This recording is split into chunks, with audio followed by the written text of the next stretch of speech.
funciones del Estado respondemos a una.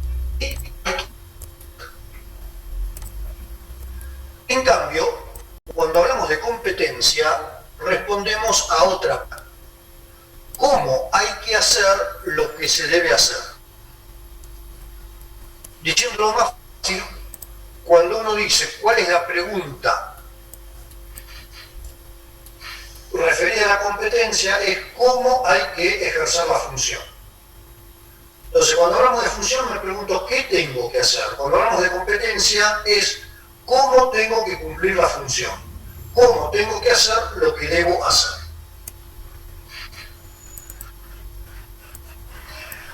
Por lo tanto, definiremos a la competencia como el conjunto de atribuciones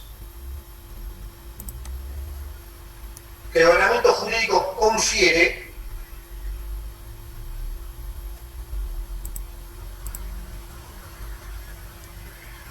a la administración. En nuestro caso, porque también de una manera más general podemos decir que la competencia es el conjunto de atribuciones que el ordenamiento jurídico confiere al Estado.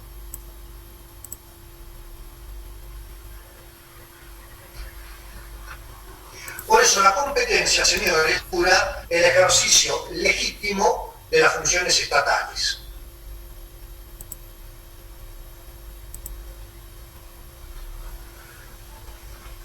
Por eso, cuando ustedes vean responsabilidad patrimonial del Estado y del funcionario, van a ver que puede haber ejercicio ilegítimo de la función. Pero no puede haber ejercicio ilegítimo de la competencia, porque precisamente el actuar con competencia asegura que la función se va a cumplir de manera legítima, o sea, conforme a derecho. ¿Se entendió el concepto, señores? Sí, profe. Hay distintas maneras de clasificar la competencia. La más común, que me imagino ustedes ya han visto en teoría general del proceso, el señor Meyer, que está ahí en el coche manejando mientras escucha la clase.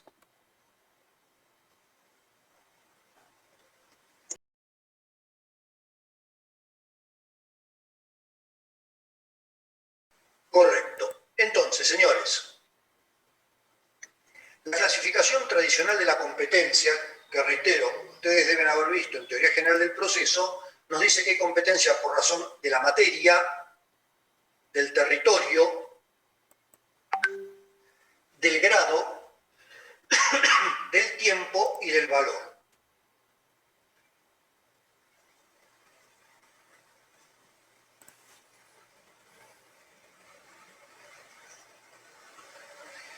A lo largo del curso, ustedes van a ver que hay otras maneras de clasificar la competencia.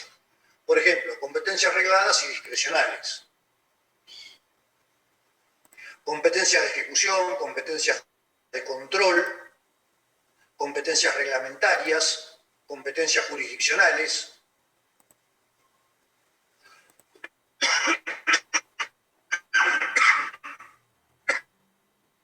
Pero el que acabamos de mencionar no es la materia. La competencia por razón de la materia es la que surge del objeto de la estatal. Por lo tanto, también surge del objeto de la actuación administrativa. Y nos dice qué rama del sistema jurídico regula la conducta concreta del Estado. Sea una sentencia emanada del juez, una ley emanada del Parlamento, un acto administrativo emanado de la administración, o bien un reglamento, quien quiera que sea el que lo dicte. Por eso habrá competencias, desde el punto de vista de la materia, reguladas por el derecho privado y otras reguladas por el derecho público.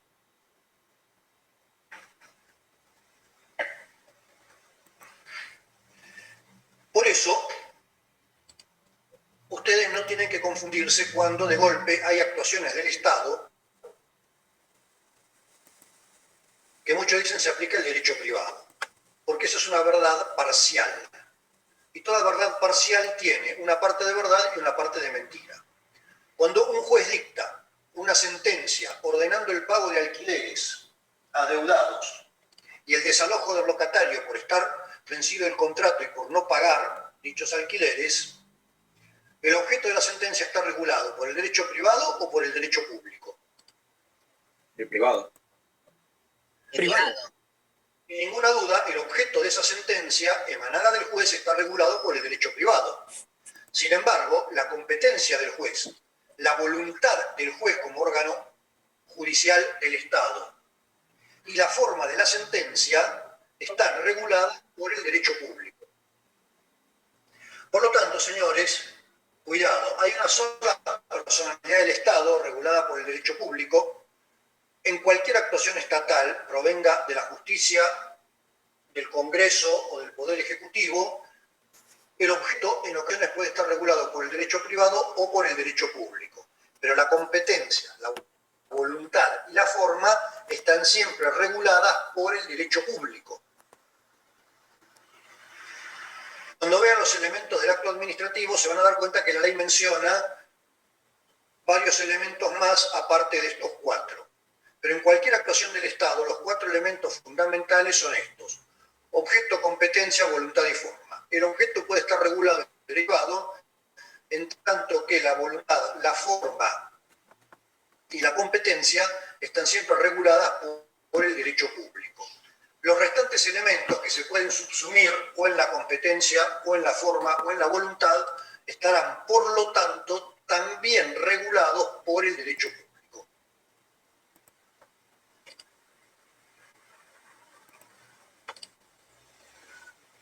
Queda claro entonces que aun cuando el Estado en ocasiones actúe bajo normas de derecho privado, no estamos diciendo que el Estado tiene una personalidad de derecho público y otra de derecho privado, ni que la conducta del Estado puede estar regulada por el derecho privado, sino que lo que estamos diciendo en sentido estricto es que el objeto de la actuación estatal puede estar regulado sí por el derecho privado, no siempre por el derecho público.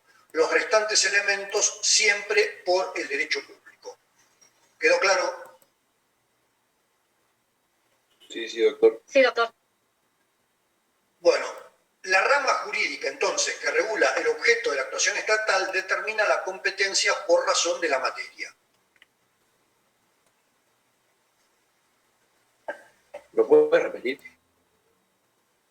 La rama jurídica dentro del sistema jurídico total que regula el objeto de la actuación estatal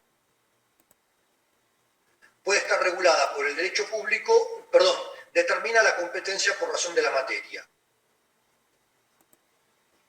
Por ejemplo, un acto administrativo emanado de la Superintendencia de Seguros, referida al contrato de seguro de automotores. Es un acto de un ente estatal descentralizado. La competencia, la voluntad y la forma están reguladas indudablemente por el derecho público. Sin embargo, el objeto de ese acto administrativo está regulado por el derecho comercial.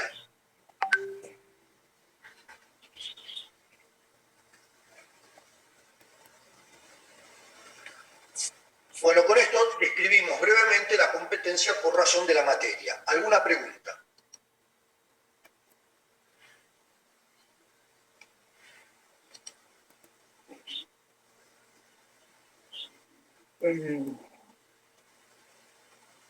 Bueno, vamos ahora a la competencia territorial. La competencia por razón del territorio define al conjunto de atribuciones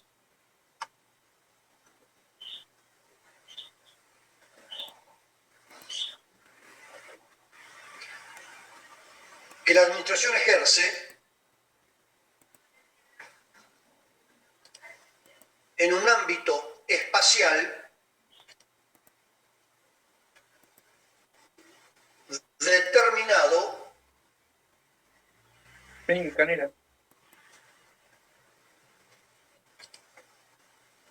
por una línea de confín.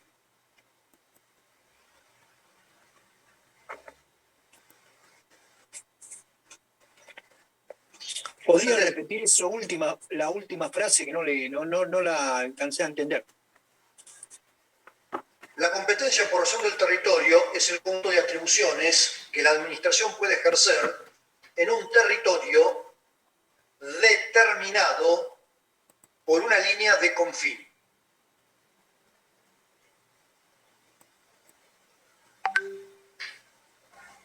Desde el punto de vista jurídico, señores, la frontera es una zona que separa dos jurisdicciones diferentes.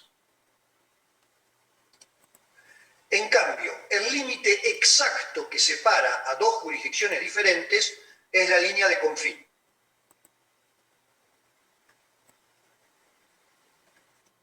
De ahí la palabra confinamiento, que significa confinar, encerrar dentro de ciertos límites. Esos límites están demarcados por la línea de confín o línea de confinamiento.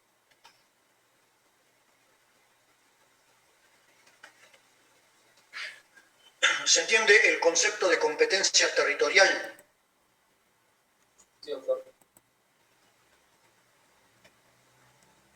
Pero entonces, doctor, ¿cuál sería, si no es una línea de confín, qué otra palabra se utilizaría para determinar dos jurisdicciones o un límite? Y la línea que establece el límite exacto al que llega una jurisdicción determinada y en el que comienza otra jurisdicción.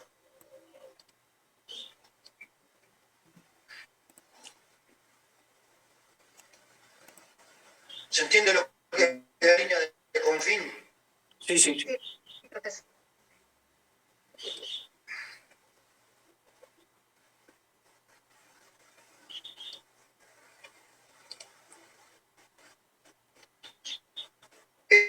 Del territorio.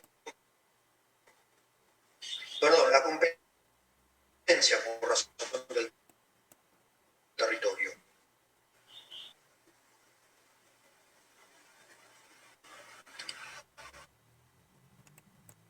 Tenemos, señores, la competencia.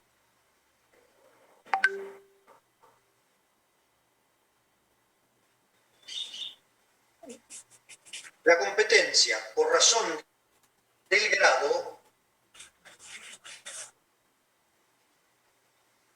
define las atribuciones del órgano de acuerdo a la posición jerárquica que ocupa en la organización.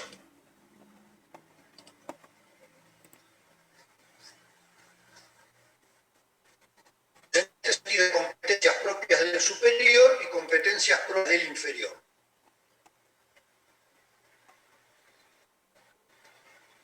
Disculpe, doctor, ocupa en la. Que el órgano ocupa dentro de la organización. Gracias, doctor.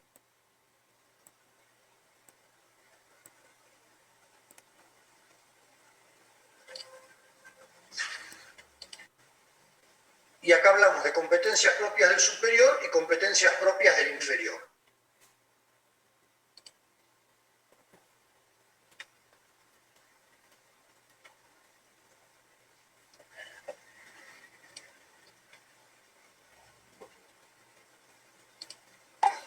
Doctor, ¿nos podría dar algún ejemplo? Por ejemplo, el artículo 99, inciso 3, nacional, determina las competencias del Poder Ejecutivo dentro de la organización que es el Estado Nacional. ¿Estamos de acuerdo con eso? Sí, doctor. Bien, después vemos la ley de ministerios que determina las competencias de los ministros.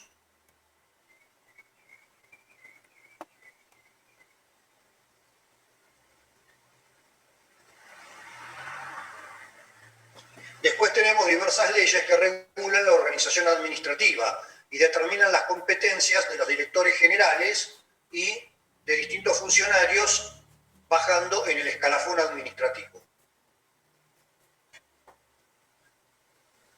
Lo mismo sucede con las leyes y reglamentos militares. Eso asigna competencias a las Fuerzas Armadas de acuerdo al grado que el funcionario tiene. Generales, coroneles, tenientes coroneles, mayores, y así sucesivamente descendemos en el escalafón jerárquico. Bueno, Las competencias del presidente son competencias del superior respecto de toda la administración.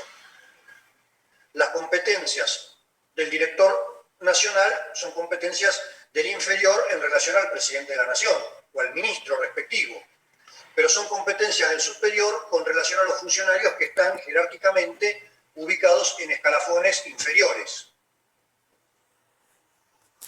¿Se entiende, señores? Sí, ¿Se profesor. entendió el ejemplo? Sí. Sí. Las competencias del coronel son competencias del superior en relación al subteniente y son competencias del inferior en relación al general.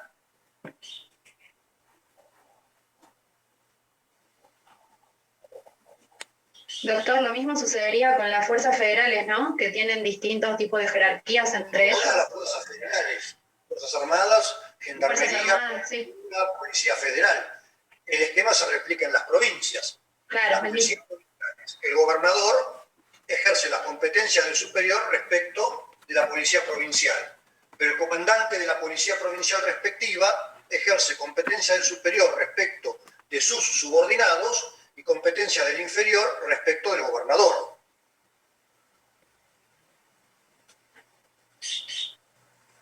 ¿Se entiende, señores?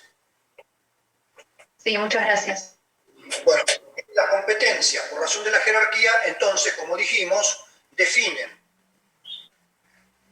o están atribuidas de acuerdo a la posición jerárquica que el funcionario tiene dentro de la organización administrativa. Y aparecen entonces competencia del superior y competencia del inferior.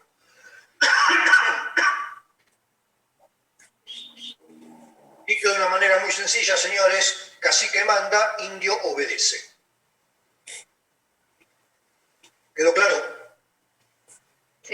Sí, profesor.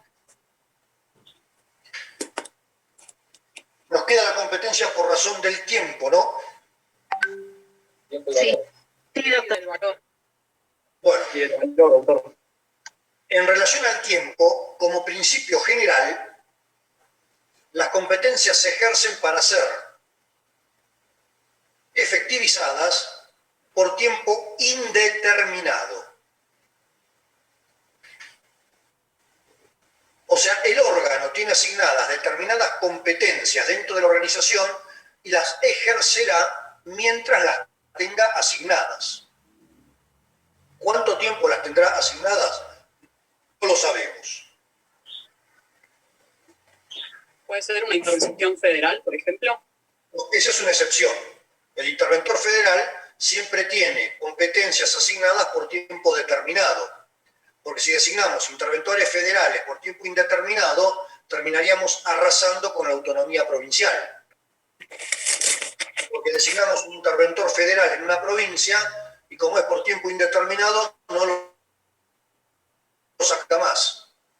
Alterar la propia Doctor, Constitución ¿puede nacional. ser un acercamiento que el órgano superior jerárquico dictó un reglamento a un órgano inferior y en algún momento dice, bueno, a partir de esto, esa competencia va a cambiar y va a ser más amplia o va a tener algo o menor o va a ser otra cosa distinta? ¿A eso se refiere? A ver, las competencias pueden estar asignadas por ley o por reglamento. Las leyes y reglamentos se pueden modificar. Si las leyes y reglamentos que otorgan competencias a órganos determinados son modificadas, las competencias de esos órganos también serán modificadas.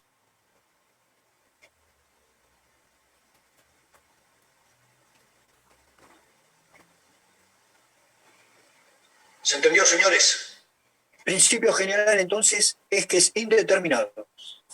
En materia de competencia temporal, el principio general es que la competencia se otorga por tiempo indeterminado. Por excepción, se otorga por tiempo determinado. Hay dos casos clásicos que ustedes conocen del derecho constitucional. Uno es la intervención federal. ¿Cuál otro hemos explicado hace pocos días?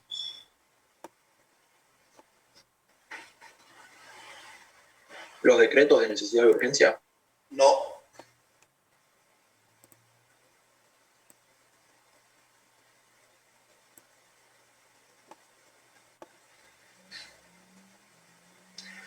Hay que leer, señores, a medida que se va a seguir desarrollando el curso, los decretos delegados. La delegación legislativa tiene un plazo máximo de 2 años. No puede haber delegación legislativa por tiempo indeterminado, porque es una excepción al principio general que dice que la competencia es intransferible.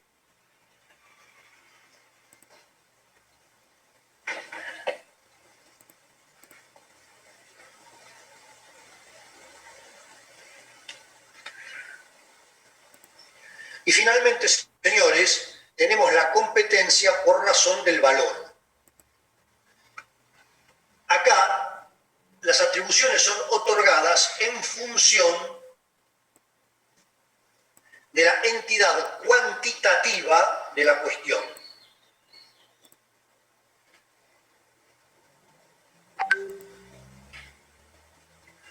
Por ejemplo, en materia de derecho administrativo, los conflictos patrimoniales entre entes estatales descentralizados, hasta cierto monto, son resueltos por el jefe de gabinete. Más allá de ese monto, deben ser resueltos por el Poder Ejecutivo de la Nación.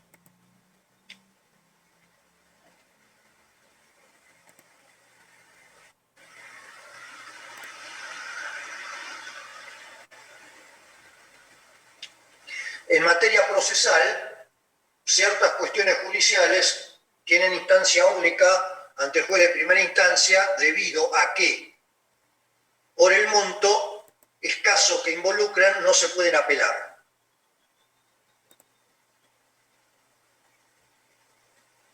¿Podría repetir ese concepto, doctor? No lo entendí. Que en materia procesal, ciertas cuestiones patrimoniales, por el escaso monto que involucran, no son apelables. Las decide en instancia única el juez de primera instancia. No se pueden apelar.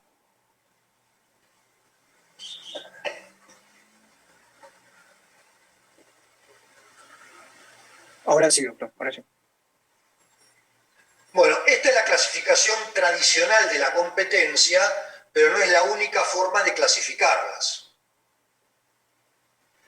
Hay otros criterios, como dijimos, que ustedes van a ver a lo largo de la materia. Entonces aparecen las competencias ejecutivas, las competencias jurisdiccionales, las reglamentarias, las de control, hay competencias regladas y discrecionales. Ahora tenemos acá el conflicto entre la Ciudad de Buenos Aires y la Nación por el DNU que acaba de dictar el presidente, porque en principio, de acuerdo al artículo 5 de la Constitución Nacional, la educación es un tema de las jurisdicciones locales y no de la jurisdicción federal. Así que vamos a ver ahora qué decide la Corte. Si la Corte declara inconstitucional el DNU o si la Corte le dice, señores, son atribuciones de la ciudad, las puede ejercer, no hay nada que el Estado Nacional pueda decir, o si ordena aplicar el DNU, ¿no? Pero ahí está la controversia entre competencias federales y competencias locales. Las competencias locales son las de las provincias. Las competencias federales le corresponden al Estado Nacional. Otra forma de clasificar competencias que ustedes ya han visto en derecho constitucional.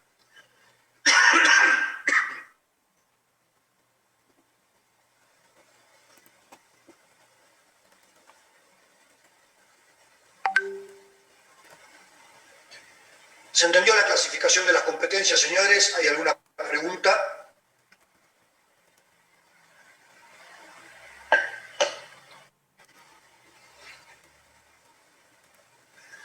Pasemos ahora a los principios o reglas básicas que regulan la competencia.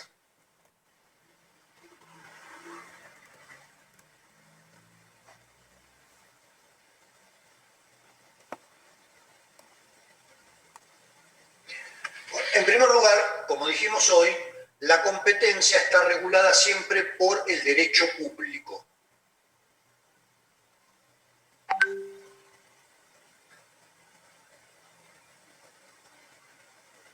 Para el Estado la competencia está regulada siempre por el derecho público, no por el derecho privado.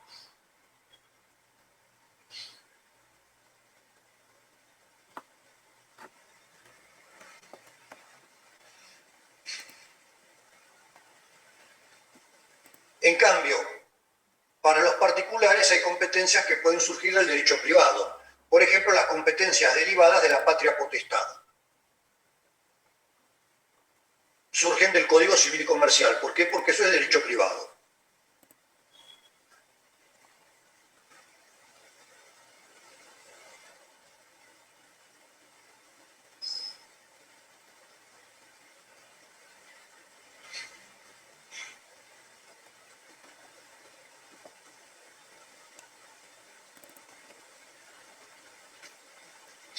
En segundo lugar, señores, la competencia es irrenunciable. El órgano jamás puede renunciar a las competencias asignadas. ¿Por qué? Porque el funcionario no es el titular de las competencias. El titular de las competencias es el órgano dentro del cual el funcionario está incardinado. Entonces, las competencias que ejerce el presidente de la Nación, ¿le pertenecen al doctor Alberto Fernández o le pertenecen al Poder Ejecutivo Nacional? Al Poder Ejecutivo. Al Poder Ejecutivo Nacional. Exactamente. El doctor Alberto Fernández no puede renunciar a alguna de las competencias que la Constitución le otorga al Poder Ejecutivo Nacional, porque esas competencias no le pertenecen. ¿A quién le pertenecen dentro del Estado Nacional? Al Poder Ejecutivo Nacional.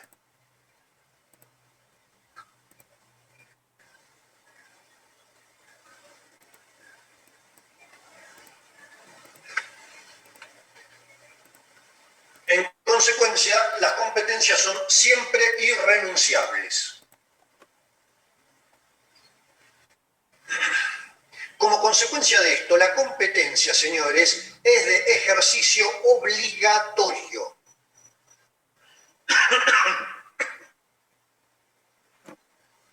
Siempre que de acuerdo a derecho se presenta el supuesto fáctico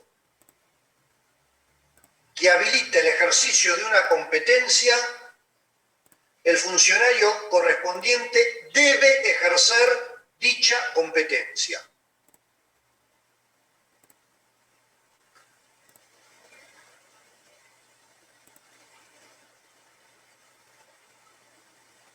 Perdón, esto es porque lo atribuye la ley de procedimiento administrativo, ¿no?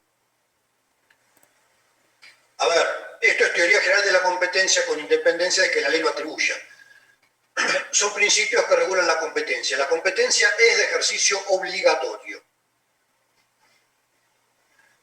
Cuando el funcionario puede optar es porque son competencias discrecionales. ¿Qué sucede en este caso? No está afectada la obligatoriedad de ejercicio. Cuando hay competencias discrecionales, el ordenamiento jurídico le dice al funcionario: usted puede elegir el curso de acción A o el curso de acción B o el curso de acción C frente a este supuesto de hecho. Dentro de las alternativas que el ordenamiento jurídico le brinda, el funcionario puede elegir. Lo que no puede hacer es elegir una alternativa no prevista o quedarse sin hacer nada.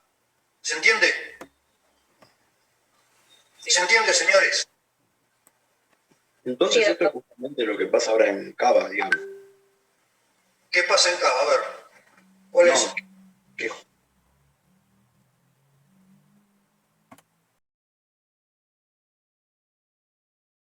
Espera un momento que todavía están ingresando.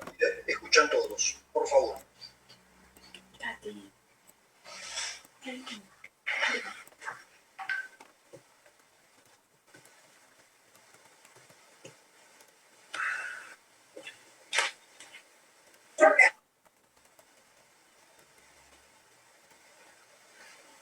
Doctor, hola. Un momento, Luna, que hay otra consulta antes que la suya, por favor. No, porque se cortó, por eso no sé lo que pasó hace un minuto. No. El Zoom es así, se corta y hay que volver a entrar. Ah, bueno, bueno. Doctor, después del compañero, ¿le puedo hacer una pregunta también? Pueden hacer las preguntas. No les garantizo que yo sepa la respuesta, pero ustedes pregunten.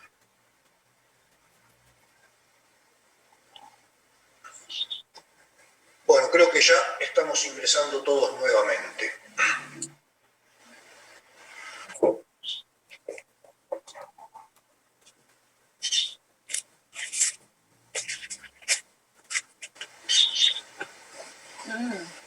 Es una rompebolas.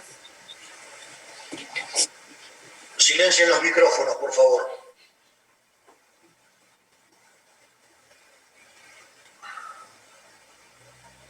Perdón, profesor, no le estaba hablando a usted, estaba hablando a mi gato que no me deja de molestar. Y los gatos son así. Son mimosos, no hay nada que hacerle. Bueno, a ver, ¿quién estaba en primer lugar con las consultas? Adelante. Y yo, que en base a este principio de que es de ejercicio obligatorio la competencia, por ejemplo, lo que está pasando ahora en Cava, no puede no hacer nada la reta como funcionario. No, él tiene que defender las competencias propias de la Ciudad de Buenos Aires. Vamos a ver qué dice ahora la Corte. Claro. La Corte tiene varios caminos. Acá, por supuesto, voy a dar una opinión personal de cómo interpretaría yo el ordenamiento jurídico. No sé lo que va a decir la Corte. Con el artículo 5, que obliga a las jurisdicciones locales a asegurar la educación primaria,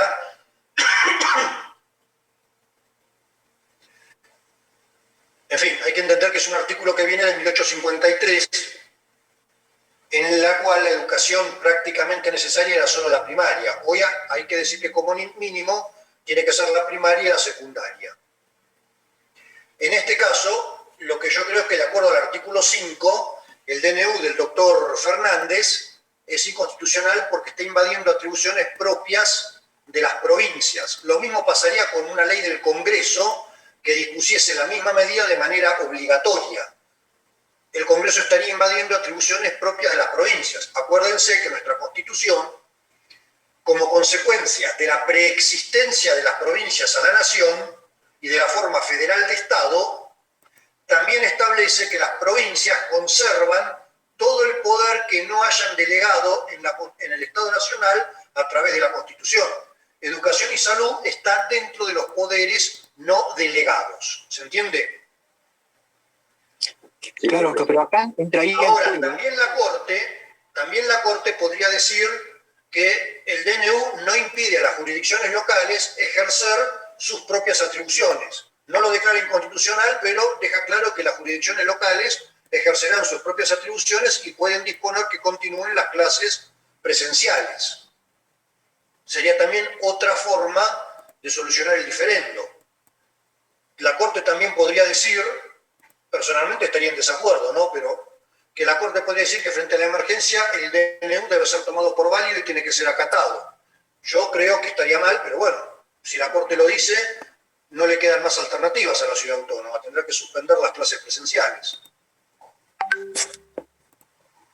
Gracias, doctor. Después el otro tema que hay es la cuestión de fondo. De acuerdo, yo no soy médico, soy abogado.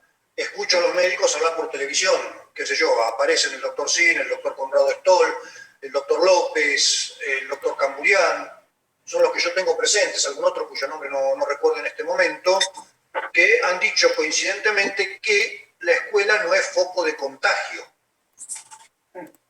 ¿No? Entonces ahí entramos en un debate de fondo. Los medios que el DNU emplea son coherentes, son razonables, son proporcionados a la finalidad que se busca. Bueno, también hay que ver si la Corte entra en el análisis de fondo. No lo puedo saber hoy, pero también sería otra forma de abordar la cuestión. Y que la Corte diga el decreto se excede, es irrazonable, o que entienda lo contrario, que de acuerdo a la situación las medidas que el decreto propone son coherentes con la finalidad buscada. Bueno, ahí, señores, ya les digo, estoy tratando de hacer un análisis estrictamente jurídico, sin entrar en política. Son posibilidades que veo la Corte tiene delante para solucionar la cuestión. No sé cuál será el final. Ahí ya tendría que entrar en el terreno de la adivinanza. Y en derecho, la adivinanza es un mal método. ¿Alguna duda con esta primera pregunta? Yo, doctor, en base a los caracteres de la competencia, le vuelvo a preguntar lo de la ley del procedimiento administrativo, porque el manual de la cátedra desglosa todos los caracteres en base a ese artículo. Y dice perfectamente lo mismo que dice usted, que es irrenunciable y que debe haber delegaciones o sustitución siempre y cuando esté expreso en lo que establece la competencia. No sé si está mal remitir esa... Le voy a explicar con un poco más de extensión el tema. Los principios generales rigen, aunque no estén expresamente mencionados en la ley. Bien que es cierto, como dice el manual, y como está recalcando usted, que la ley enuncia estos principios generales.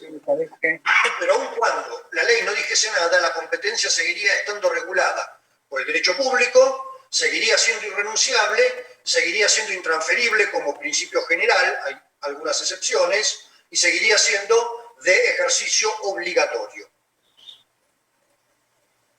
¿Se entendió? Sí, perfecto. Bárbaro. Creo que le toca a usted, Luna. ¿Qué pregunta tiene?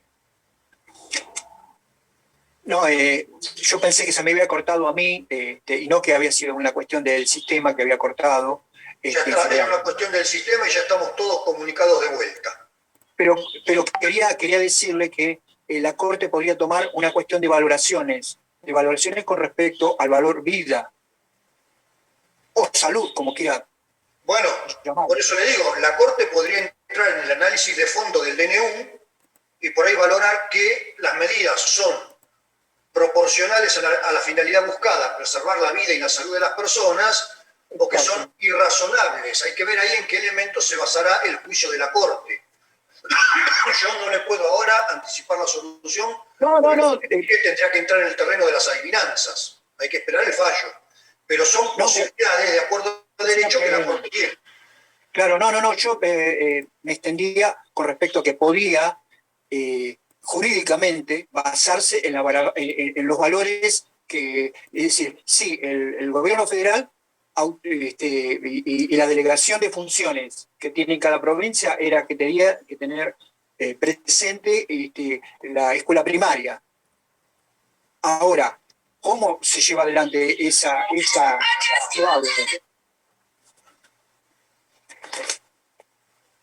Repítame la pregunta, por favor. No solamente el tema de la valoración. Bueno, está dentro de las posibilidades que la Corte tiene para decidir la cuestión dentro del ordenamiento jurídico. ¿Entiende? Más hoy no podemos decir porque no sabemos cómo va a decidir la Corte. Bien. Son distintos puntos de vista que hay dentro del ordenamiento jurídico y habrá que ver por cuál se inclina la Corte. Perdón, doctor, ¿hubo algún antecedente así de un decreto que haya ido de esta forma a la Corte? Que haya ido de esta forma, que el presidente haya dictado un DNU y alguna jurisdicción lo haya impugnado. Claro, sí, porque lo que se me ocurre es que están como bastardeando los decretos de necesidad de urgencia. O sea, si son decretos de necesidad y urgencia por algo, no por... A ver, señores. Murió un hombre que era lindo, digamos. No, bueno, primero, los decretos de necesidad y urgencia, como ya hemos estudiado, son una figura constitucional. Están previstos en el 99, inciso 3. El presidente no hizo ningún invento, utilizó una herramienta constitucionalmente prevista. Ahora, la Ciudad Autónoma de Buenos Aires entiende que hay una invasión sobre competencias propias de la Ciudad Autónoma e impugna el decreto ante la Corte. También eso está dentro de las posibilidades que la Constitución otorga. Cuando hay un pleito entre un ciudadano y una provincia, entre un ciudadano y una provincia distinta a la provincia donde el ciudadano tiene su domicilio, o hay un pleito entre provincias o entre provincia y nación, la Corte tiene jurisdicción originaria. Por eso este pleito fue directamente ante la Corte Suprema, porque es la ciudad impugnando un DNU de la nación. Y acá entra en juego la jurisdicción originaria de la Corte. Ahora, en cualquier caso, en principio, Nación y Ciudad Autónoma han ejercido atribuciones reconocidas por la Constitución Nacional. Lo que vamos a ver ahora es qué decide la Corte y en qué va la Corte a basar su fallo. Yo, como les dije, estoy viendo distintas posibilidades. No sé cuál va a ser la que la Corte tenga en cuenta. A lo mejor se les ocurre otro tipo de fundamento. Bueno, en pocos días vamos a tener un fallo. Y ahí veremos. Pero ahora, señores, no nos podemos podemos adelantar porque estaríamos, como les dije, entrando en el terreno de las adivinanzas. ¿Alguna otra duda? No, doctor, gracias. ¿Quedaron respondidas las preguntas? Bueno, entonces dijimos que la competencia dentro de los principios está regulada por el derecho público, es irrenunciable, es de ejercicio obligatorio, es intransferible. Como principio general, así como no se puede renunciar a la competencia, tampoco se puede transferir la competencia.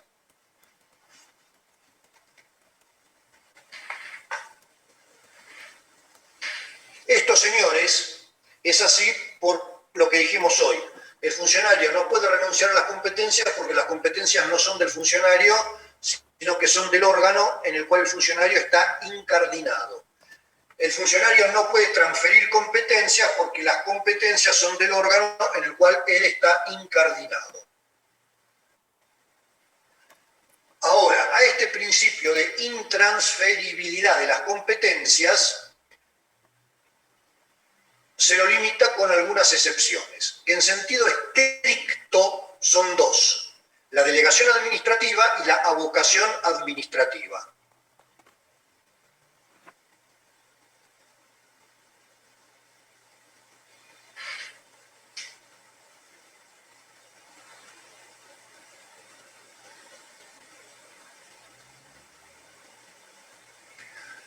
Hay otras tres que los libros habitualmente tratan como excepciones al principio de intransferibilidad de la competencia, que son la sustitución, la subrogación y la suplencia.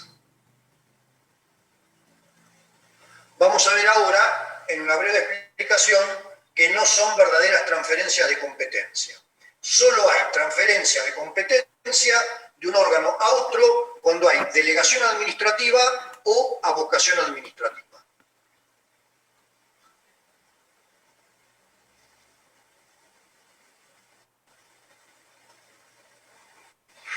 En la delegación administrativa, señores, hay una transferencia de competencias de un órgano determinado a otro órgano específico de igual jerarquía. Delegación horizontal.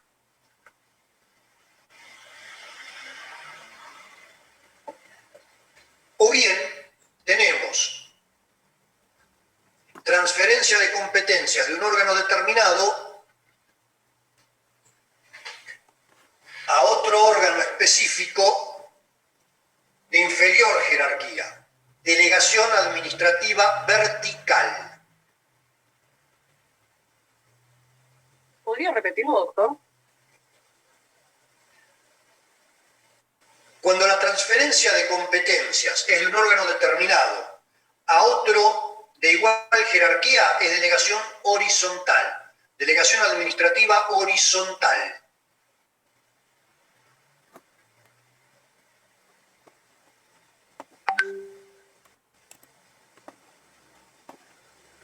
En cambio, cuando de un órgano determinado hay transferencia de competencias a un órgano inferior, hay delegación administrativa vertical.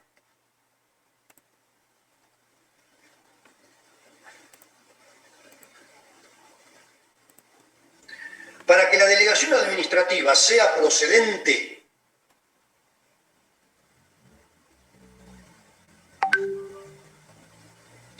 corresponde en primer lugar que esté autorizada expresamente por ley o por reglamento.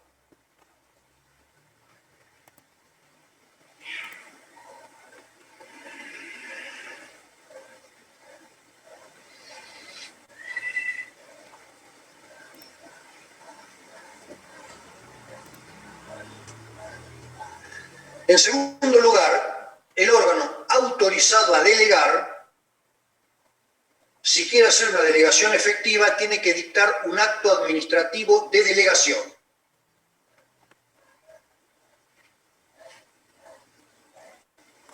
Mencionando al funcionario a quien le delega. o sea, el delegatario. Disculpe, profesor, ¿lo puede repetir, por favor? Mencionando al funcionario a quien delega o delegatario. Delegante, quien delega. Delegatario, a quien se le delega.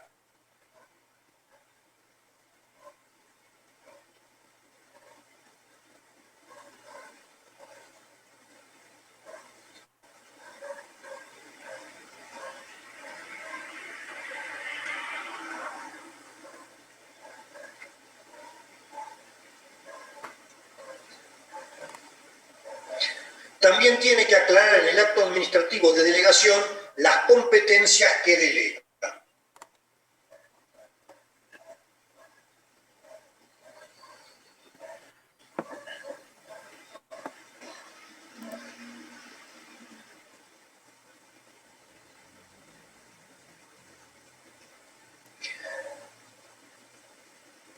El funcionario delegante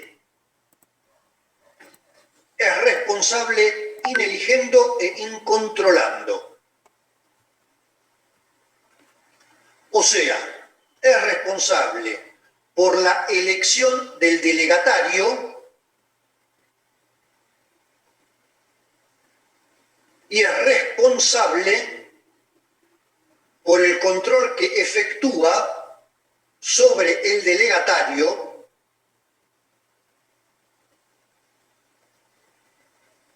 en cuanto al ejercicio de las competencias delegadas.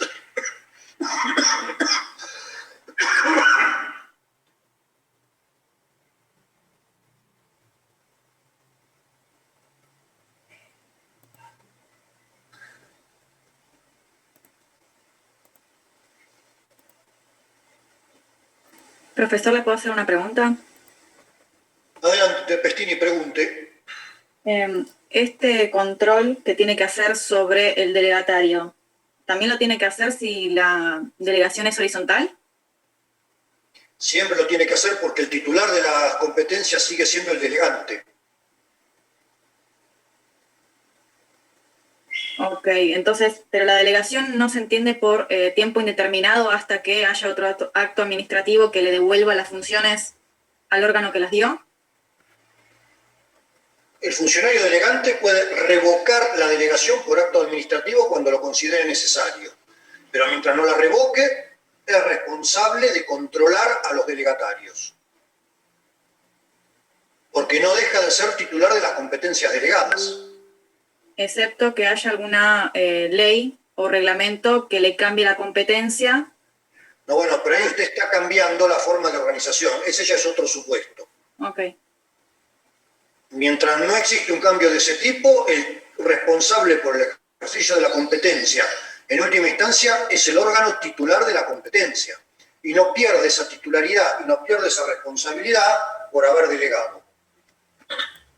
Bien, muchas gracias. Doctor, la responsabilidad del órgano delegante respecto del órgano de la persona a quien elige, a ver si entendí bien. Él es responsable por si comete un ilícito o realiza una tarea ineficaz o desproporcionada. ¿A eso se refiere? ¿A la persona? Si comete un ilícito, está actuando fuera de la competencia. Cuando la actuación es de acuerdo a la competencia, no puede haber ilícitos. Lo que dijimos al principio de la exposición, la competencia asegura el ejercicio legítimo de la función. Si hay un ilícito es porque alguien actuó sin competencia. ¿Estamos? Ahora, si un funcionario delega competencias en otro funcionario que es claramente incompetente para ejercerlas, va a tener que responder por una elección del delegatario mal hecha. ¿Se entiende, señores? Sí, profe. O sea, que estamos hablando de una cuestión de capacidad, entonces ahí. Bueno, a ver, no quiero usar la palabra capacidad porque se van a confundir con el derecho privado. Estamos hablando de que los funcionarios tienen que tener aptitud para desempeñar las competencias asignadas, sean las que tengan como titulares, sean las que reciban como consecuencia de una delegación administrativa. Bien. ¿Alguna otra duda, señores?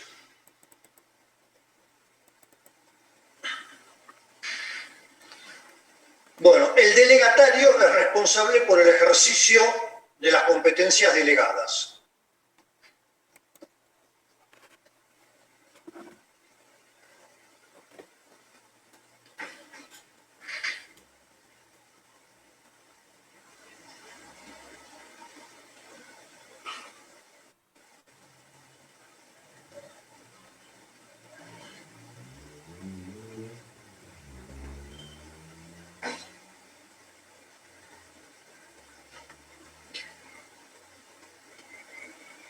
La otra transferencia de competencias es la avocación administrativa.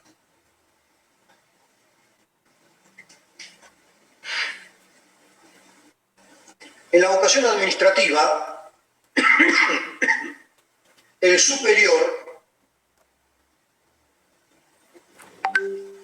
por un acto administrativo de avocación,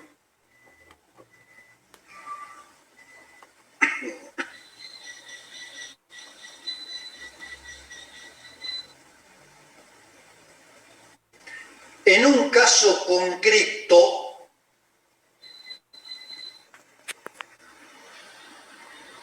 le quita la competencia al inferior.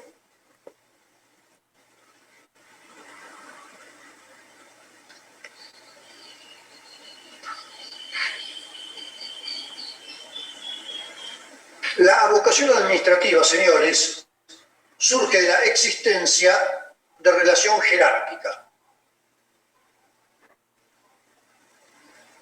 El superior, como principio general, puede, en un caso concreto y solo en ese caso concreto, quitarle la competencia al inferior. Y puede hacerlo porque es el superior.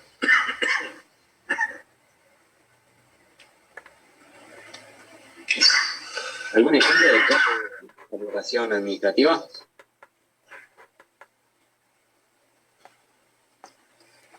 Repítame la pregunta, por favor. Sí, podría dar un ejemplo de advocación administrativa.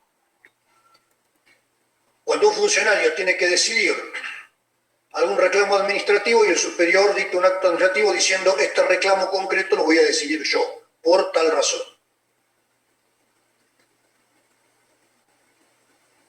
¿Se entiende? O sea, el funcionario considera, esto es discrecional, que hay razones por las cuales él como superior tiene que decidir una cuestión que en principio tiene que decidirla el inferior. Ahora, la avocación es solo para ese caso. No significa que en el resto de los casos semejantes el superior se va a avocar. Es solo para el caso concreto. Profe, ¿puedo hacer una pregunta? Adelante. En ese caso concreto, si luego se sucede el mismo caso, no concreto, no ese caso, otro igual, no parecido, se asume que le quita esa, ¿cómo se llama? Esa competencia, o puede en ese momento dejarla, o sea, tiene que ver con algo, en alguna otra cosa particular. El siguiente caso igual lo va a decidir el inferior porque es el titular de la competencia. Ok, ya puede cambiar, a eso voy. No hay ningún cambio. El superior se aboca al ejercicio de una competencia propia del inferior en un caso determinado. Los casos futuros, por iguales que sean, ¿quién lo va a decidir? El inferior, porque él tiene asignada dicha competencia. Perdón, profesor. Ok. Sí. Le hago una consulta y disculpe si la pregunta es fallida. ¿Podría darse, haga la pregunta nomás. ¿Podría darse en el caso de esta decisión presidencial una avocación administrativa sobre las potestades del ministro de Educación? que el presidente se aboque a decidir una cuestión que tiene que decidir el ministro de Educación. Sí, sí, correcto. Puede darse en un caso concreto. Muy bien, muchas gracias. No se extiende al resto de los casos. La vocación se agota en el caso concreto. Y siempre es que un superior le quita la competencia a un inferior, nunca lo contrario. Siempre. El superior le quita la competencia al inferior, nunca a la inversa. Tampoco hay avocación administrativa horizontal. Hay delegación administrativa horizontal, pero no hay avocación administrativa horizontal.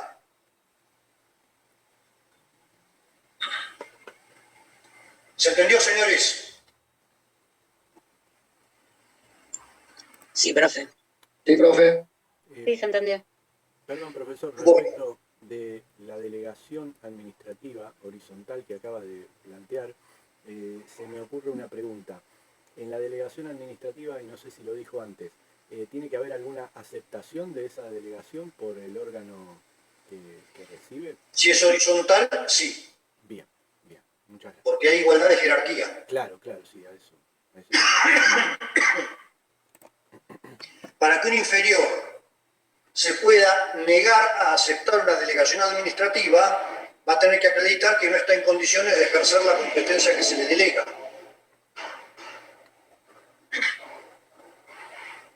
Pero no puede negarse si ese no es el caso. Perfecto, profesor, gracias.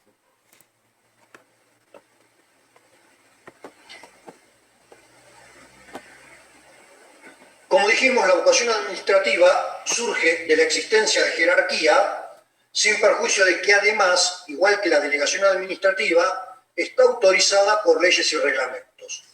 De manera general, ambas están autorizadas en la Ley 19.549 y en el decreto reglamentario.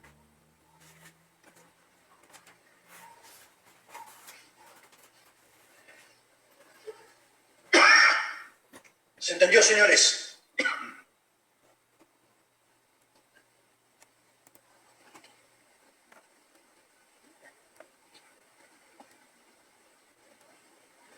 Bueno, como ustedes se habrán dado cuenta, tanto en la delegación administrativa como en la vocación administrativa, hay un desplazamiento o transferencia de competencias entre distintos órganos.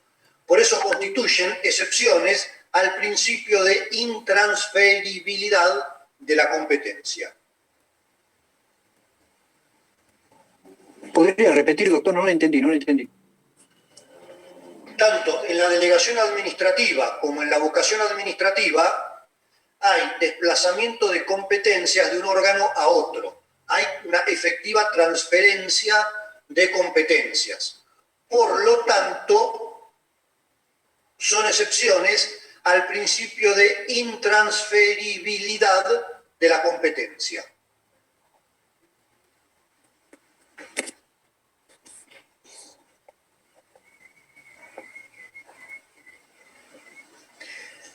En cambio, en la sustitución, la subrogación y la suplencia, esa transferencia de competencias no existe. Hay cambio de funcionarios.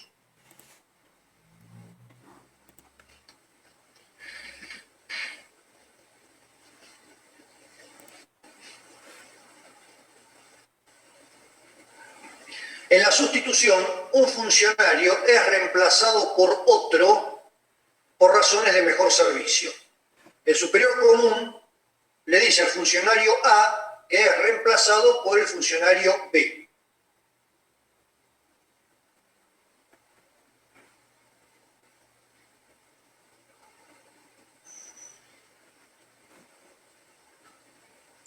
Perdón, profe, y el fundamento sería por razones de mejor servicio, como usted dijo, pero ¿qué quiere decir? ¿Que uno es más competente que otro, por ejemplo? Exactamente. En la sustitución hay implícito un castigo. Se reemplaza un funcionario porque el superior considera que no está ejerciendo sus competencias como corresponde y designa a otro al que considera más idóneo. Bien, gracias. O sea, tomaría su lugar en el mismo órgano, no es que se cambia de órgano. No, es reemplazo de funcionarios. Por eso no hay transferencia de competencias. Gracias. Podría ser, doctor, el caso de de Ginés García con Bisotti, algo así, lo que pasó en el Ministerio de Salud. ¿Usted es el reemplazo del doctor Ginés González García por la doctora Bisotti? Claro, sí. Sería Bueno, no formalmente, porque formalmente el doctor Ginés González García renunció. Y ante la renuncia del ministro, el presidente tuvo que designar un nuevo ministro. Bueno, esa es la versión oficial, pero la no oficial... Bueno, sí, pero señores, ustedes están estudiando Derecho y en Derecho la forma tiene importancia. Cuando un ministro renuncia, obligado o no, eso es otro tema, hay que designar a un nuevo ministro. No hay sustitución. En cambio, cuando un director nacional es reemplazado por otro director nacional, sin que haya ninguna renuncia, tenemos una sustitución.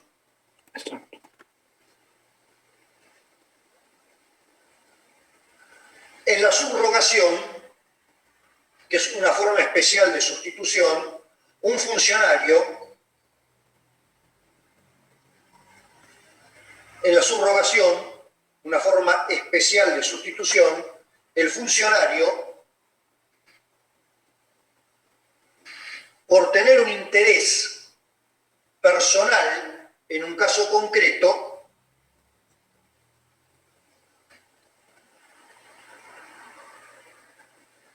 se ve en el deber de excusarse. Y si no se excusa, queda sujeto a una recusación.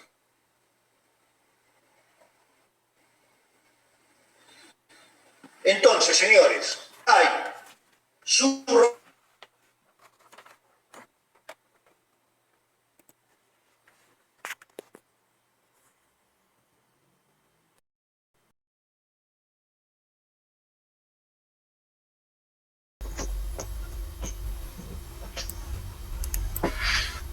Bueno, ya estamos todos de vuelta.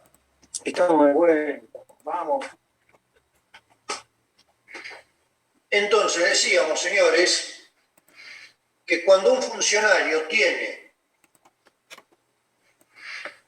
un interés personal en un caso concreto, debe excusarse o será recusado.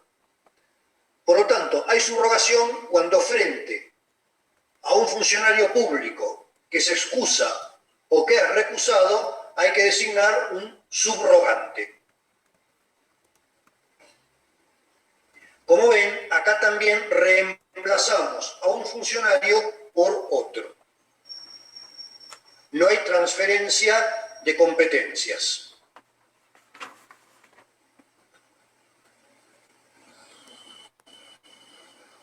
En este caso, se modifica al agente, al funcionario, por ese tema en específico y después vuelve a la anterior, o definitivamente se cambia y sigue nuevo.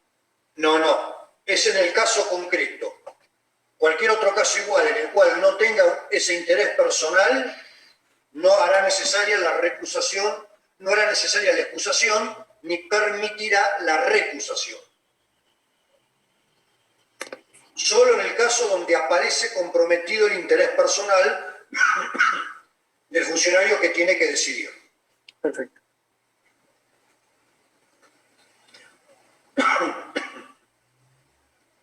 O sea, señores, no se pueden tocar las campanas y estar en la procesión, o una u otra.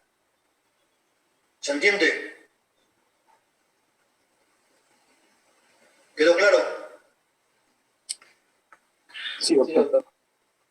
Y finalmente, en la suplencia, ante la vacancia definitiva o provisoria de un órgano, se designa un funcionario de manera interina.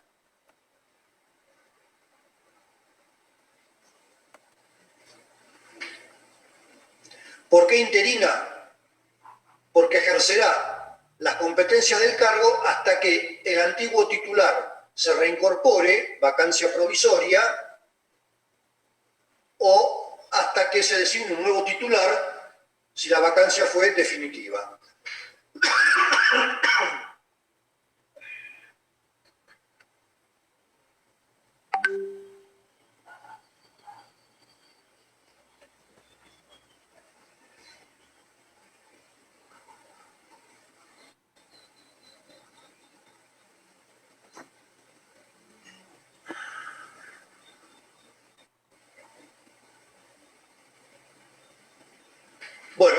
Para concluir con esta parte, como ustedes ven, en la sustitución, en la subrogación y en la suplencia, no hay transferencia de competencias de un órgano a otro, sino que hay reemplazo de funcionarios.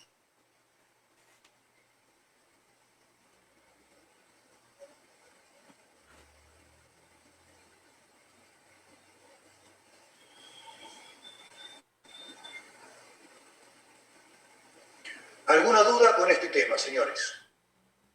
No, doctor. Conflictos de competencia. La asignación de competencias a los órganos supone que para cada cuestión va a haber un funcionario competente.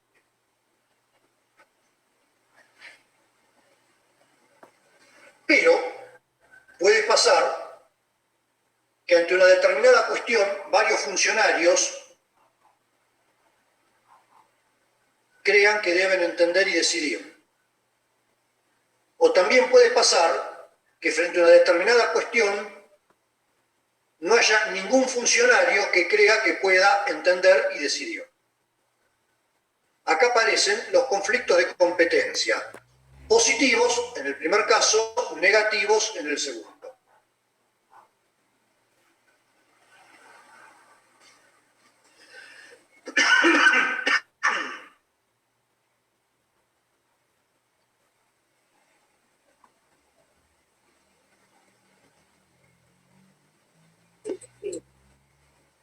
En principio, los conflictos de competencia se pueden solucionar por vía de inhibitoria o por vía de declinatoria.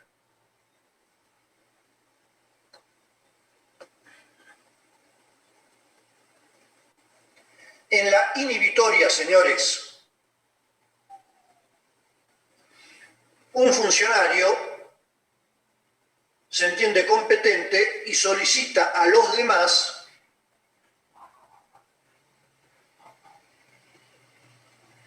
que se inhiban de continuar conociendo en la cuestión y le remitan las actuaciones a él.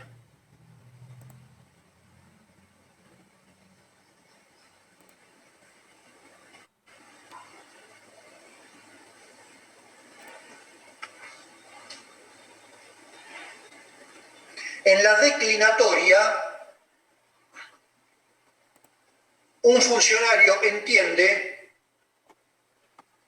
que se debe desprender de la competencia, que debe declinar la competencia a favor de otro.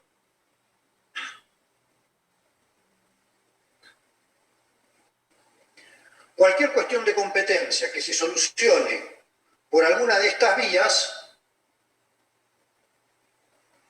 queda superada. Pero, si estas vías no funcionan, tendrá que decidir el superior común.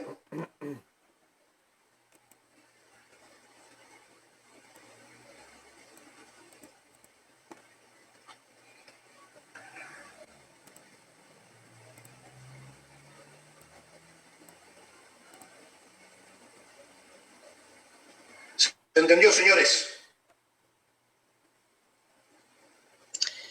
Sí, que sería el superior a los dos, a los del conflicto. Lógico, si no, no es superior común. O lo que fuere, ok. ¿Se entendió, señores? Doctor, cuando se resuelve una cuestión de competencias, supongamos, el funcionario A, el funcionario B, el superior resuelve diciendo, ¿es competente el funcionario A y ahí se terminó la cuestión? ¿O tiene que expedirse otra cosa? No, ahí se terminó la cuestión de competencia. Y la causa será decidida por el funcionario A. Bien, bien, bien.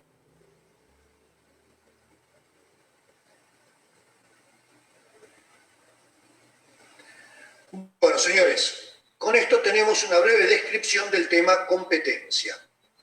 Nos toca ahora analizar la jerarquía. Todos ustedes ya saben qué es la jerarquía. Cacique manda, indio obedece. Eso es la jerarquía. O sea, señores, la jerarquía es el vínculo existente entre el superior que tiene competencia de mando y el inferior que tiene el deber de obedecer.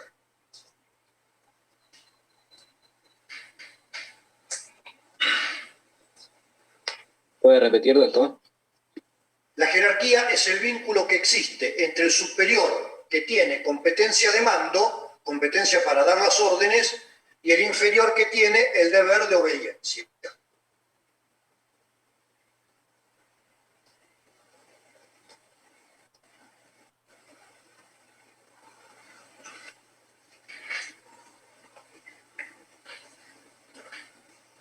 Es como San Lorenzo Boca. San Lorenzo papá, Boca hijo. Los hijos tienen que obedecerle a sus padres. ¿Quedó claro? ¿Hay algún postero que esté en desacuerdo? Un 7-1. ¿Se acuerda del 7-1? Las cargadas que me comí con el 7-1. Yo gastaba a todo el mundo y les dije a todos que les íbamos a ganar por lejos. 7 nos hicieron. Lo que fueron esos días no me dieron con todo. Y suele suceder. Y bueno, hay que divertirse. Bueno, eso es la jerarquía, señores. El vínculo entre el superior, competencia para dar órdenes, y el inferior, deber de obedecer las órdenes.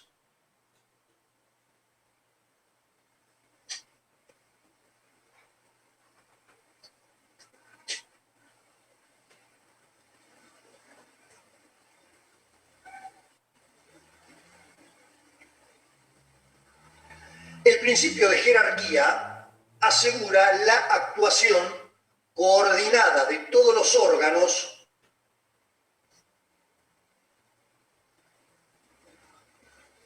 que componen la organización. El principio de jerarquía asegura la actuación coordinada de todos los órganos que componen la organización en orden a lograr la finalidad administrativa correspondiente. La organización tiene que lograr una finalidad determinada, señalada por el ordenamiento jurídico, y el superior jerárquico imparte las órdenes necesarias para que todos los órganos que componen esa organización actúen armónicamente en orden a lograr dicha finalidad.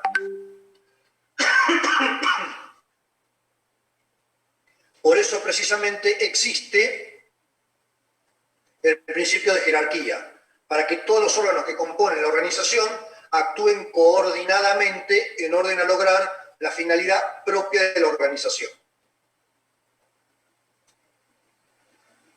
Cualquier diferencia de criterios va a ser solucionada por el superior jerárquico, precisamente. ¿Se entiende el concepto, señores?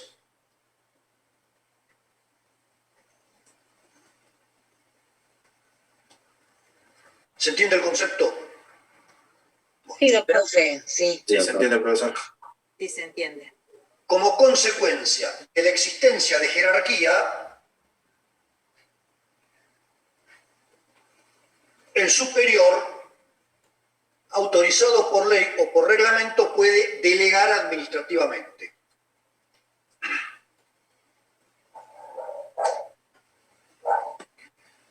Como consecuencia del principio de jerarquía, el superior siempre tiene el deber, la competencia para abocarse administrativamente al ejercicio de una competencia del inferior en un caso concreto. Salvo que A. La ley prohíba la vocación administrativa.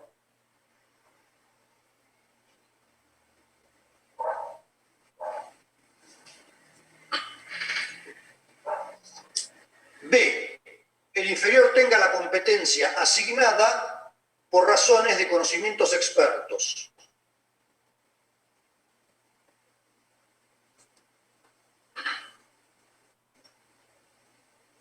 Y C. Se trate de una cuestión en la cual el superior tendrá que controlar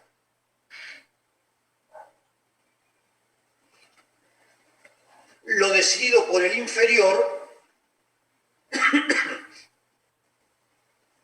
en una instancia revisora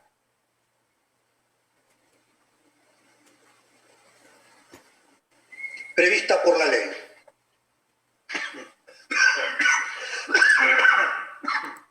O sea, en este último caso, señores, no estamos hablando del deber genérico de control que el superior tiene sobre sus inferiores. En este caso estamos hablando de un deber específico que el superior tendrá que cumplir porque la ley establece que el superior actúa como instancia revisora de lo decidido por el inferior. Y como nadie puede ser cámara de apelaciones de sí mismo, el superior en este caso no puede ejercer la vocación administrativa. Primero tiene que esperar que el inferior decida y que la cuestión por las vías legales llegue a conocimiento del superior. Recién ahí podrá actuar. ¿Se entendió? Sí, doctor. Sí, ¿puede dar un ejemplo, profe? Porque la verdad que tanta palabra estoy un poco como mareada. Perdón, pero... ¿Está mareada por las palabras? No, pues... Tiene mareada el whiskycito. No, whisky no tomo, no. El mate únicamente. No, pasa que... No, digamos, ya lo van a estudiar ustedes, si no lo han visto ya, con los recursos administrativos. Cuando una cuestión por vía de recurso jerárquico va a llegar al superior, el superior tiene que esperar que el expediente le llegue por vía de recurso jerárquico. No puede abocarse a decidir en la cuestión que tiene que decidir el inferior. Porque después, ¿quién va a revisar? ¿Se entiende? Pero ahí no estamos en presencia del deber de control genérico que el superior tiene por ser superior. Ahí estamos en presencia de una instancia revisora prevista por la ley. ¿Se entiende, señores? Entonces hay que esperar que se cumplan los procedimientos de la ley para ejercer la instancia revisora. Necesariamente queda excluida la avocación administrativa. ¿Quedó claro? Sí, profe, gracias. Bueno, para terminar con la jerarquía, como ustedes saben, siempre se puede presentar el problema de la orden ilegal. Nunca hay problemas cuando el superior da órdenes conforme a derecho. Pero ¿qué pasa en el caso contrario? Es un tema delicado, señores, y ningún ordenamiento jurídico en el mundo ha encontrado por ahora una solución plenamente satisfactoria desde el punto de vista jurídico. El criterio moderno es permitirle al inferior dos conductas. Cuando el inferior sospecha que una orden es contraria a derecho, tiene un primer curso de acción que es ir a un superior común a ambos para que examine la legalidad de la orden. O sea, A es superior de B, pero A y B tienen un superior común, C. A le da una orden a B. En principio B la tiene que cumplir. Pero B sospecha que la orden es ilegal, es contraria a derecho. Primera posibilidad, B le pide a C, superior común, que examine la legalidad de la orden.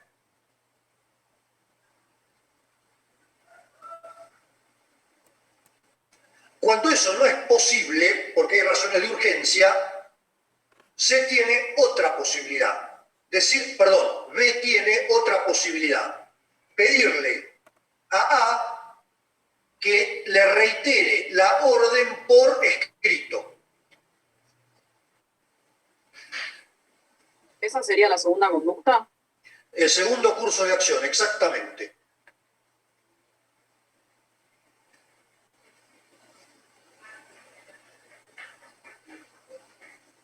Igual, les digo, el problema de la orden ilegal cuando hay relación jerárquica sigue siendo un problema en todos los ordenamientos jurídicos del mundo. No hay todavía una solución totalmente adecuada a esto.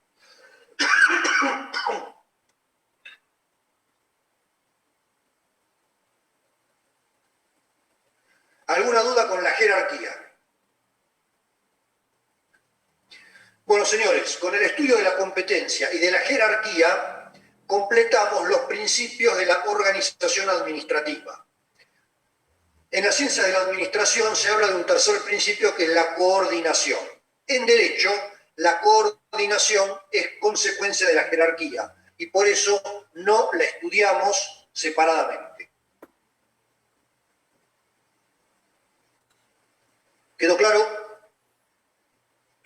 ¿Podría repetir, doctor, ese concepto? No lo comprendí.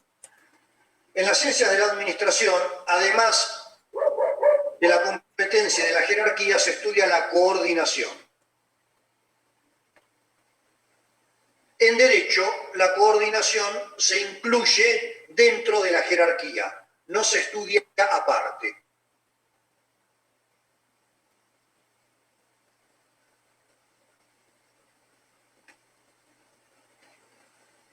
Bueno, con esto, señores, completamos los principios de la organización administrativa y pasamos ahora a las formas de organización administrativa. Hasta ahora, con la competencia y la jerarquía, estuvimos viendo el ejercicio del poder. Estamos estudiando cómo se ejerce el poder administrativo desde el punto de vista dinámico. Con las formas de organización vamos a ver el estudio del poder administrativo desde un punto de vista estático.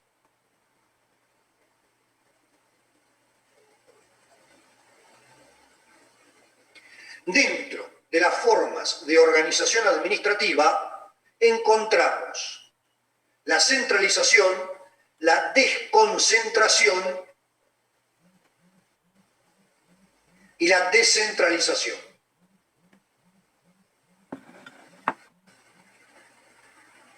¿Podría repetir, doctor? Dentro de las formas de organización encontramos centralización, desconcentración y descentralización.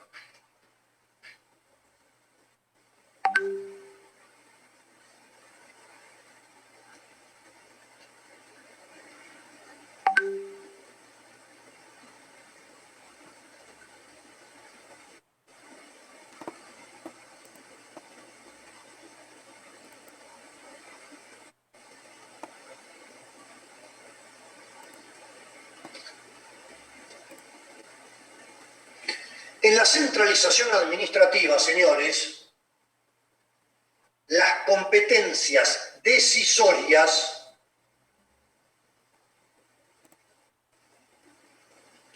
están otorgadas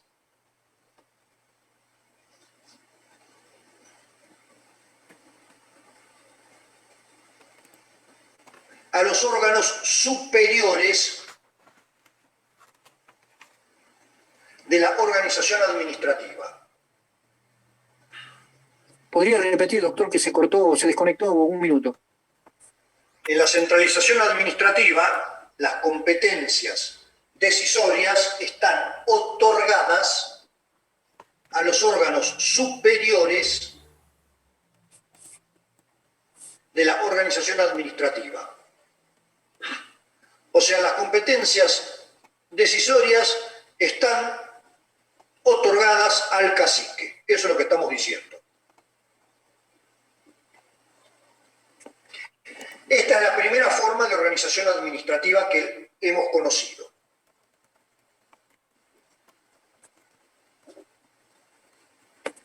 Bien. A medida que la administración se fue haciendo más compleja, aparece la desconcentración administrativa.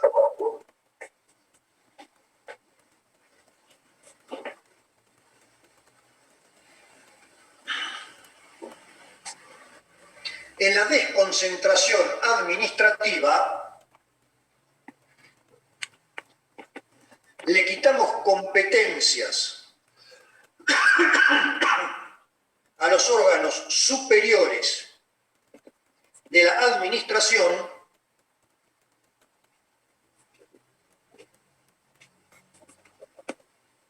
y se las asignamos de manera permanente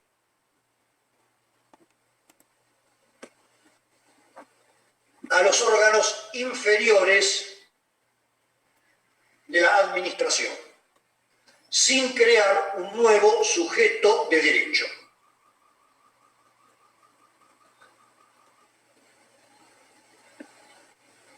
O sea, le quitamos competencias al presidente, a los ministros, al jefe de gabinete, y se las asignamos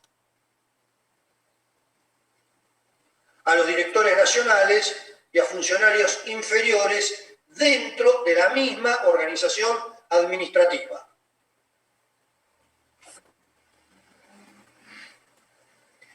¿Cuál es la diferencia con la delegación administrativa?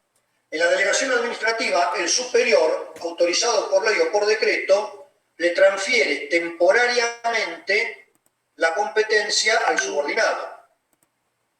Cuando el superior considera necesario, revoca la delegación y recupera el ejercicio de la competencia. En la desconcentración administrativa, en cambio, por ley o por reglamento, le quitamos la competencia al superior y se la asignamos de manera permanente al inferior, que pasa a ser el nuevo titular de la competencia,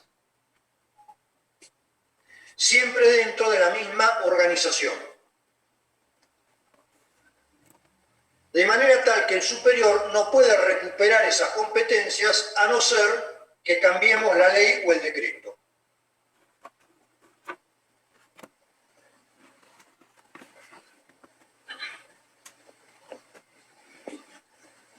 Por ejemplo, doctor, en este caso, para ser más gráfico. Y, por ejemplo, las competencias que en la reforma del 94 le quitamos al presidente de la Nación y le asignamos al jefe de gabinete. En el artículo 99 están las competencias del Poder Ejecutivo Nacional. En el artículo 100 están las competencias del jefe de gabinete, que hasta la reforma las tenía el Poder Ejecutivo Nacional. La única manera de que el Poder Ejecutivo Nacional recupere esas competencias es que reformemos la Constitución y suprimamos la figura del jefe de gabinete. Correcto. Bueno, ahora sí, gracias. ¿Se entendió, señores? ¿Se entendió? Entonces, como ejemplos de órganos desconcentrados del Poder Ejecutivo Nacional, Fuerzas Armadas, Fuerzas de Seguridad Federales, Gendarmería y Prefectura, Policía Federal, Jefe de Gabinete, Ministerios, Registro Nacional de la Propiedad, son todos órganos desconcentrados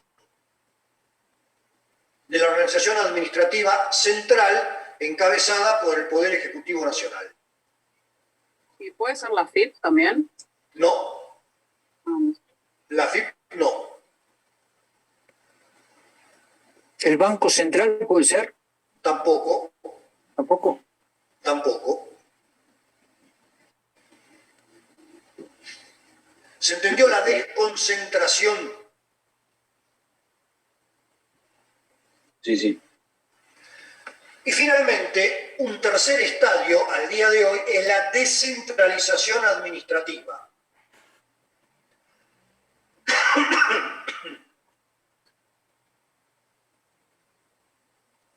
En la descentralización administrativa le quitamos competencias a la administración central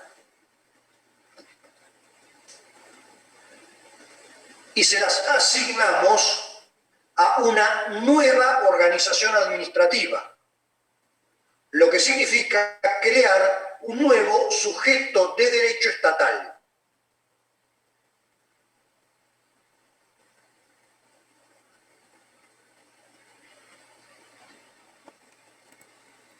Profesor, perdón, un ejemplo de eso podrían ser los... El Banco Central, la FIP, son entes estatales descentralizados. Le iba a mencionar uno de la Ciudad de Buenos Aires en los centros de gestión y participación. ¿Eso podría ser válido cuando se descentraliza? No conozco a fondo el tema, pero la impresión que tengo es que los centros de gestión y participación de la Ciudad de Buenos Aires son órganos desconcentrados del Poder Ejecutivo de la Ciudad de Buenos Aires. Ajá. Me da más esa impresión. No son sujetos de derecho, pero puedo estar equivocado. No conozco a fondo cómo es la organización de la Ciudad Autónoma de Buenos Aires. Yo lo preguntaba porque funcionan ahora ahí, de forma descentralizada, por lo menos así lo publican, los registros civiles. Claro, pero a ver, utilizan la palabra descentralización en el sentido en que la usan en la ciencia de la administración, ¿no? Como que tienen cierto grado de autonomía, pero no es descentralización jurídica. Claro, está bien, está muy bien. Me da la impresión más bien que son órganos desconcentrados que tienen autonomía. Por ejemplo, hay quien opina que el defensor del pueblo de la nación carece de personalidad jurídica propia y es un órgano desconcentrado del Poder Ejecutivo Nacional, pero tiene un alto grado de autonomía respecto del mismo. Gracias, profesor. Entonces, en la descentralización administrativa, le quitamos competencias a la administración central y se las transferimos a un ente administrativo, o sea, a un nuevo sujeto de derecho estatal. Por ejemplo, Banco Central, AFIP, Universidades Nacionales, Auditoría General de la Nación, Sindicatura General de la Nación, entes reguladores de servicios públicos. Son todos entes estatales descentralizados. Si se corta, señores, hacemos un nuevo ingreso para terminar con el tema, ¿de acuerdo? Doctor, yo estoy por empezar otra clase. No hay problema que sea. Eso es lo que quería. Los que tengan que empezar otra clase, empezarán otra clase, no hay problema. Gracias. ¿Queda esto grabado como para poder verlo después, para escucharlo? La verdad que no lo puse a grabar, pero bueno, le piden a algún compañero los apuntes. Es muy poco lo que queda. ¿Qué queda, Los doctor? entes estatales descentralizados, señores, en el ordenamiento jurídico actual y de acuerdo a la ley 25.152,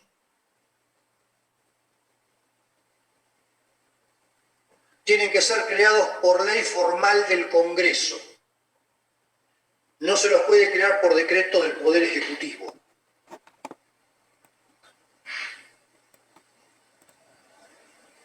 No se cumple en la realidad, pero en la teoría es lo que dice la ley. 25.152 en el artículo 5.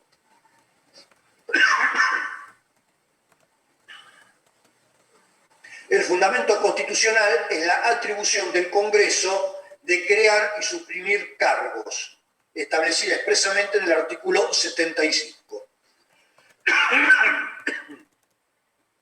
¿Podría repetir el artículo? Artículo 75 de la Constitución Nacional.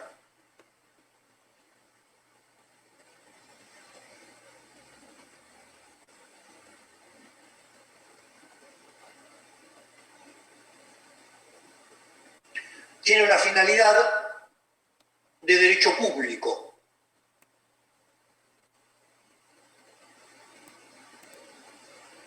Se autoadministran.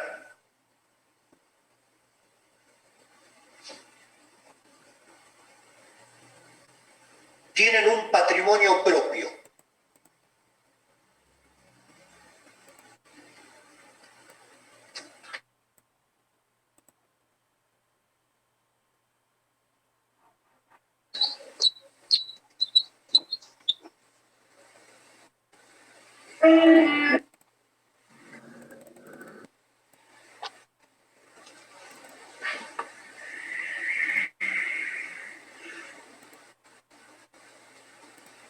Con esto tenemos una descripción bastante sumaria de los principales caracteres de los entes estatales descentralizados.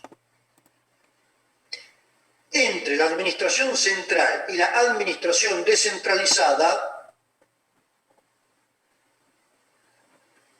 no hay poder jerárquico.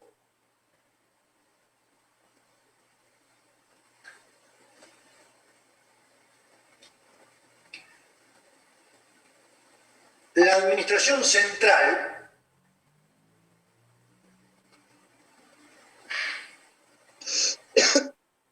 tiene competencias de control previstas por la ley sobre la administración descentralizada, pero no tiene poder jerárquico.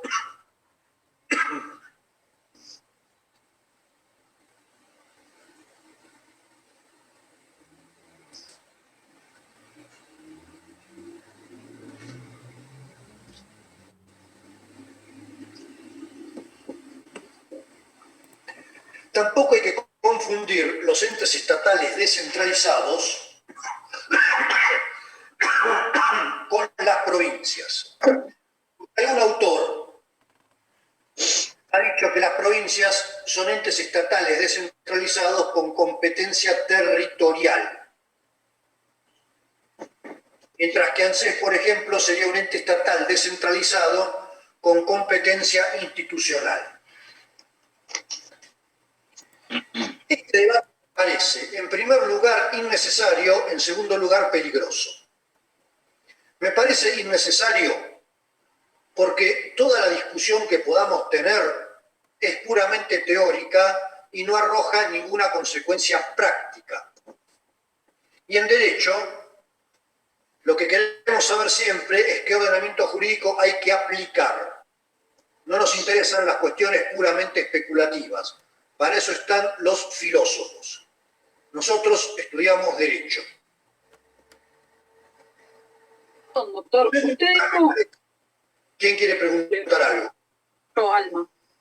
Usted dijo que en la descentralización, los entes estatales, dijo que únicamente se pueden crear por el Poder Legislativo, o sea, en este caso por el Congreso. En el manual de la cátedra yo tengo que es por el Congreso y también por el Poder Ejecutivo.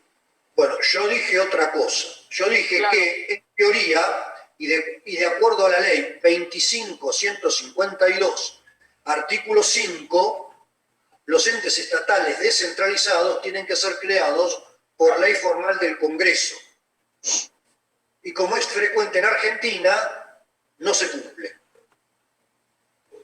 Los argentinos somos grandes especialistas en dictar hermosas leyes, y ni bien las hemos dictado y publicado, ya estamos viendo cómo vamos a hacer para no cumplirlas. Nos guste o no, somos un pueblo muy anárquico. Acá pasa lo mismo. Se crean por decreto entes y órganos cuando en realidad la Constitución dice claramente que los cargos los crea y suprime el Congreso, lo cual exige ley formal, y que la ley viene en 25.152, en su artículo 5, dice claramente que los entes estatales descentralizados son creados por ley del Congreso.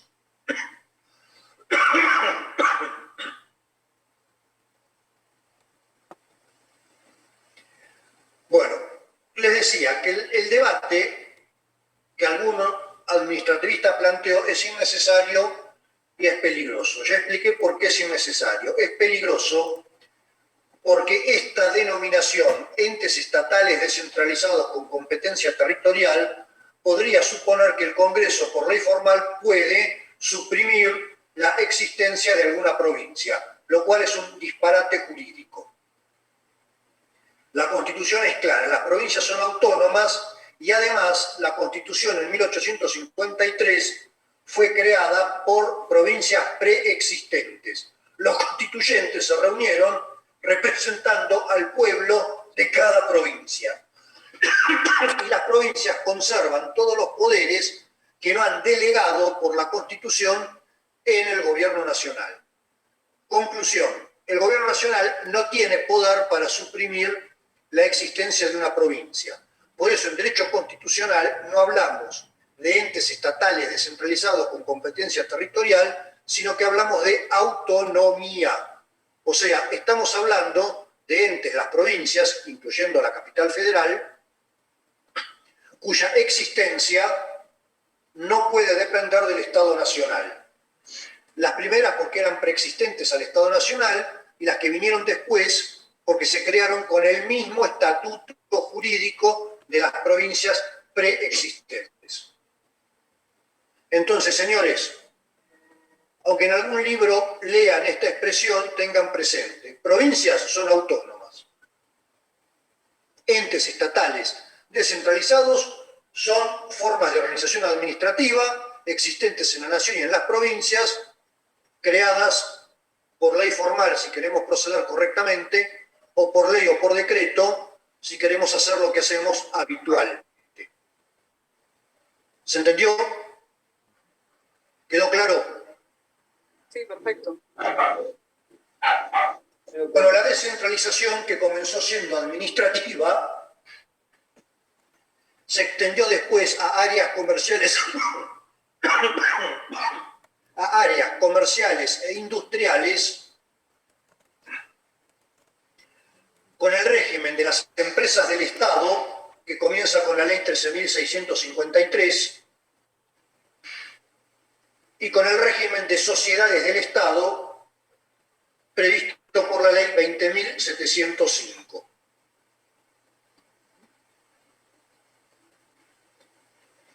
Con lo cual la descentralización hoy por hoy es administrativa, B, comercial e industrial, C, previsional, con ANSES y PAMI.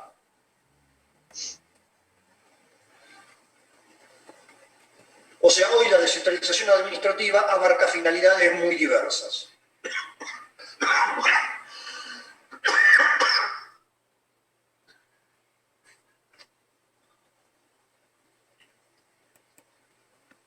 ¿Alguna duda, señores?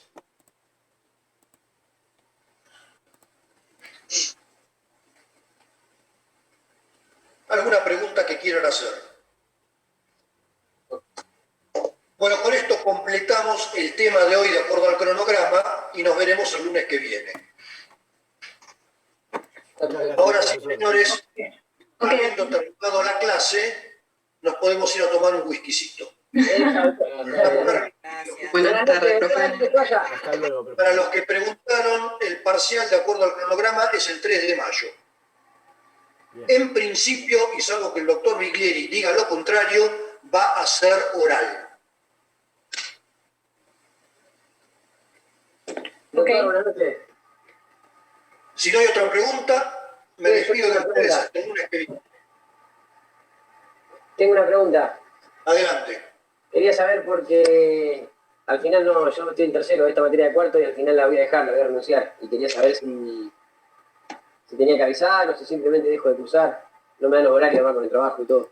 Me parece que con dejar de cumplir alcanza, simplemente no se presenta a rendir y se acabó. Ah, está bien, no hay ninguna sanción por dejarla así, por el cupo y eso, preguntaba yo. No, que yo sepa. Muchas gracias. En todo caso, consulte con el centro de estudiantes. Que yo sepa, no. Está bien, yo porque estoy en el turno noche en realidad y pensé que iba a poder hacerlo hasta el turno tarde y nada, es mucho al final. Y no iba a poder. Bueno, ya le digo, yo creo que no hay ningún tipo de sanción, pero por las dudas pregunta en el centro de estudiantes o en el departamento de bienestar estudiantil, creo que hay. Bueno, ¿De acuerdo? Bueno, muchas gracias, doctor. Buenas noches. Por favor. ¿Alguna otra pregunta, señores? No, bueno, ninguna. Ustedes y nos veremos el lunes que viene.